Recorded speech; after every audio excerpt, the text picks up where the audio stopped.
Vamos lá falar mais de transporte, então, falar da Via Mobilidade, já que você puxou aí esse assunto, né? Puxou esse bonde.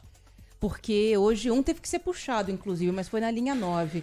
Eu vou separar aqui por linha, porque as duas, né, da Via Mobilidade apresentaram falhas hoje, e a mais grave, que é a que a gente tem até agora, é a da linha 8. Explodiu uma subestação de energia que fica do lado dos trilhos, na estação Vila Leopoldina. A gente vai até colocar no YouTube para os ouvintes verem as imagens de uma grande coluna de fumaça que surgiu por lá. Nossa. Teve muito morador que se espantou com o estrondo, né, que aconteceu. A boa notícia é que ninguém ficou ferido. Os bombeiros foram lá, ajudaram a conter as chamas, foi tudo controlado muito rapidamente, até com a técnica dos bombeiros, que é muito boa nesse tipo de situação.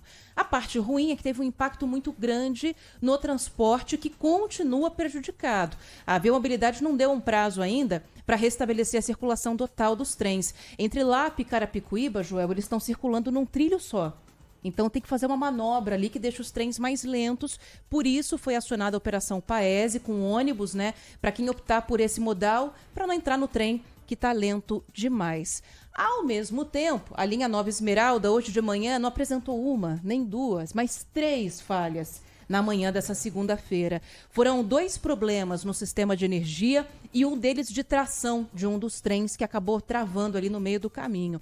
A situação foi registrada por passageiros nas estações. Atenção, senhores clientes.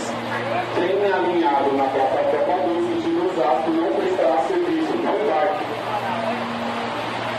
E aí, imagina, você dentro de um trem lotado, Joel, verão, tá quente, o trem abarrotado, de repente ele para e fica sem ar-condicionado. Os passageiros perderam a paciência, abriram as portas e desceram nos trilhos, o que também foi registrado por outros passageiros. Mais gente chegando pelo trilho, estou aqui na Presidente Altinho, já na outra plataforma, tudo parado.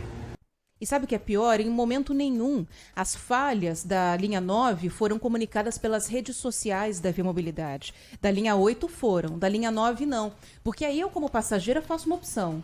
Eu vou entrar nessa linha que está com falha ou vou buscar outro caminho? Porque eu sei, eu tive acesso à informação. Isso não estava acontecendo. Só havia comunicação lá dentro, na plataforma, quando o passageiro já tinha entrado, já pagou a tarifa e aí não tem muito o que fazer, né? Ou fica lá ou fica lá. Sobre essa falta de comunicação, a Via Mobilidade não se pronunciou ainda, a gente pediu uma resposta e está aguardando.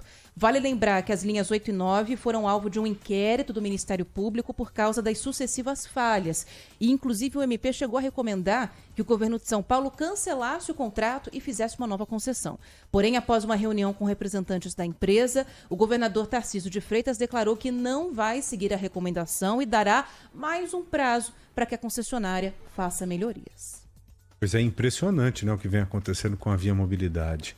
Vai dar mais um prazo, mas a cobrança tem que ser ferrenha mesmo.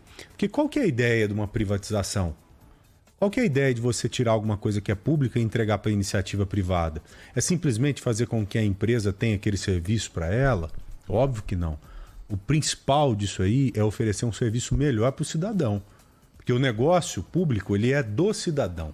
Se você tira da mão dele e entrega para uma empresa, é porque tem que ter algum tipo de melhoria. E nesse caso, é tão grave que além de não ter melhoria, houve piora. E piora considerável. Porque se nós pegarmos as falhas que ocorriam nesses pontos aí, nesses trechos, antes da pandemia, o número é muito reduzido comparado com esses números atuais. Então alguma coisa de muito grave está acontecendo. O Estado precisa seguir mesmo, o Ministério Público, no caso, fazendo essa investigação para resolver a parada. O que não dá para continuar desse jeito, porque senão Você fica com cara de bobo. Você, como cidadão que paga os seus impostos aí diariamente, comprando qualquer coisa, está pagando imposto, então é o seu dinheiro que está ali. Se aquilo que era seu é passado por uma empresa onde há pessoas ganhando hoje, porque os donos das empresas estão ganhando, estão lucrando. Com certeza. Né? Então tirou o que era seu e passou para empresários. Você não fica com cara de tacho ao saber disso, sendo que tem gente hoje ganhando dinheiro que é seu e que você não está recebendo o que deveria receber em serviço? Concorda comigo ou não? Então, a investigação precisa ser a fundo mesmo para tomar uma decisão. E que se a decisão final seja a troca de empresa ou simplesmente o retorno para a CPTM, para o Estado, que aconteça. O que não dá para continuar desse jeito. Já passou da bola, né? Não, demais. Passou, cara, passou. A gente já perdeu até discurso, sabe? Fica complicado, fica parecendo que você tá com picuinha, que você tem interesses no jogo. Não é por aí, pô. É uma coisa tão descarada, tão absurda, tão clara, que tem que ser tomada uma decisão. E que se a melhor decisão for continuar com a empresa, que continue. Mas, pelo amor de Deus, ela tem que se resolver. Se o problema for mão de obra, como parcialmente o problema está relacionado a isso, porque já disseram pra gente que tem gente que não tem condição de lidar com determinado tipo de problema, porque não tem expertise, não tem experiência para isso, é uma coisa lógica. Vamos supor, você pega um profissional que tenha um tempo de casa, aí você tira esse profissional e coloca lá um estagiário ou um cara inexperiente. É claro que vai ter problema ali no início. Óbvio que vai ter problema. Essa transição ela tem que ser feita de forma paulatina, gradual. E me parece que não foi o que aconteceu. Eu conheço um amigo que é eletricista. Trabalhou a vida inteira, sabe aonde, Ana? Na CPTM. Aí nessa troca, tiraram o cara e colocaram um outro. Um sujeito lá que é inexperiente, que é um ótimo eletricista, saca tudo de eletricidade, só que não compreende muito bem como que é a parte operacional de um transporte como esse. Logo, quando dá um pepino, o cara não tem como resolver. Ele fica meio perdido. Isso entendeu? foi apurado no inquérito, né, que investigou essas duas linhas. A falta de mão de obra com capacidade qualificada, porque os técnicos que lá estavam foram demitidos quando houve essa transição do governo para a iniciativa privada. O que a gente quer, independente se vai ficar privatizado ou não, é que a coisa melhore e que as pessoas possam depender de um transporte público, assim como elas já dependem, mas sem tanto sofrimento, né? Porque quem usa transporte público não usa por opção. Algumas pessoas usam, mas a gente sabe que a minoria, Joel, a maioria usa porque não tem outra opção. Porque se tivesse, pode ter certeza que não estaria no transporte, estaria no carro, pagando mais caro, pagando combustível, o que fosse. Mas opta pelo transporte porque não tem como bancar isso. Você é uma das pessoas que é simpatizante pra caramba com o transporte público. Eu usava. O Ronald também. Sim. Né? São pessoas que gostam disso, só que você tem que ter uma qualidade para isso.